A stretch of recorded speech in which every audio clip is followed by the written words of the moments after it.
My dear brothers and sisters, today I want to talk about some difference between us and between the non-believers and hypocrites. When the Allah subhanahu wa ta'ala says in the Quran al-Kareem in Surah Al-Baqarah, أعوذ بالله من الشيطان الرجيم وإذا قيل له اتق الله أخذته العزة بالإثم فحسبه جهنم ولبئس المهاد صدق الله العظيم. So if you want to look us and if you want to see yourself from outside, you have to return to Allah subhanahu wa ta'ala and you have to read the Quran al-Kareem. So the meaning of tafsir of this ayah, Allah subhanahu wa ta'ala said when it is said to them, to whom? To hypocrites and unbelievers, fear Allah. Usually every Friday we started our sermon from this word, fear Allah, ittaqillah, because this big part, this is the foundation of our religion. So when fear Allah, they're here, pride carries them off to sin. Hell will be their proper place. What an evil place to rest. Those Allah Almighty describes a part of humanity in Quran al-Kareem.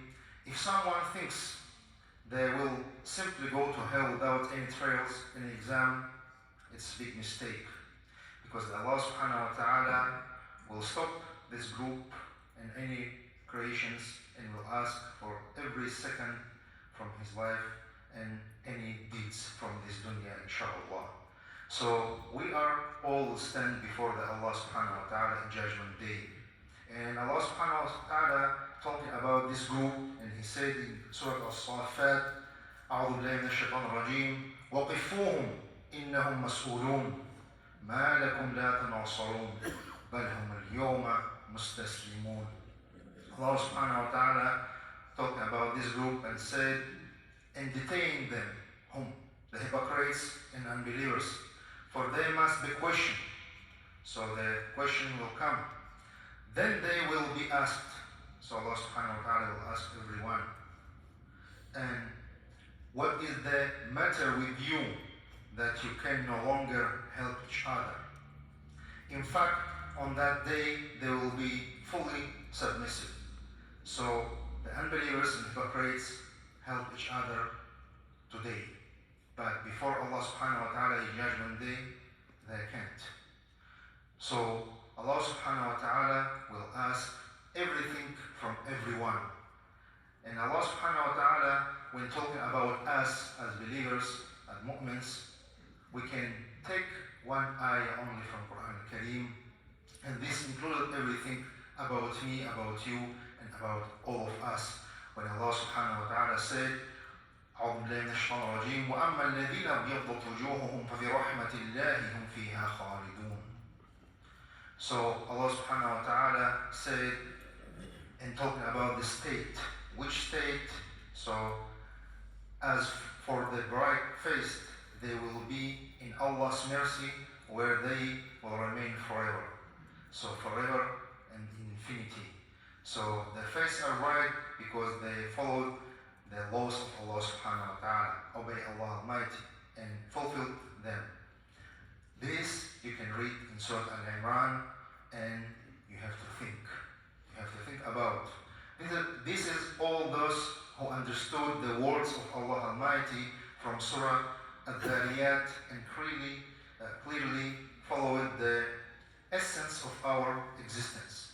What is our existence? Allah subhanahu wa ta'ala said, أعوذ بالله من الشيطان الرجيم وما خلقت الجن والإنس إلا ليعبدون.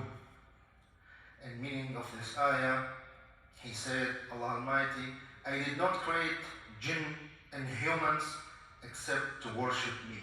So daily, in everything, in every second, with anyone, with everything, we are in worship to Allah subhanahu wa ta'ala, and we obey Allah subhanahu wa ta'ala. If you took this, you will be on our side. If you follow Allah subhanahu wa ta'ala, you will be in infinity, in the heaven, in the paradise, inshallah. But we have a question. We need model, we need example. We need someone who guide us by the Quran al-Kareem, by these meanings. So who we follow, who we have to follow. We have one example from Quran al-Kareem when Allah subhanahu wa ta'ala said about the Prophet Muhammad sallallahu alaihi wasallam, وَإِنَّكَ لَعَلَى خُلُقٍ عَظِيمٍ. صدق Allah al-Azim. So he said, and indeed, O Prophet, you are of a great moral character. So if the Prophet Muhammad sallallahu alaihi wasallam, the best one of us, why are we looking for other one? And when the Aisha radiallahu anha asked about the character of the Prophet Muhammad sallallahu alaihi wasallam, he said his character was the Quran. This hadith came from Ahmad. So we have example from one side and we have example from other side. Even if you don't like to talk about the Prophet Muhammad sallallahu alaihi wasallam, even if you think that the Quran al-Kareem is enough for you because you are the scholar and you are the big one of the world, just return to Allah subhanahu wa ta'ala. Just read whole Quran al-Kareem. Don't take the part of the Quran al-Kareem. Don't be lost. Because Allah subhanahu wa ta'ala sent down the Quran al-Kareem by the Jibreel alayhi salam to you, to me, the Prophet Muhammad sallallahu alaihi wasallam, and he explained everything to us. I just urge, no, I beg you, don't forget about the Prophet Muhammad sallallahu alaihi wasallam because he was the best one of us. أقول قولي هذا وأستغفر الله لي ولكم.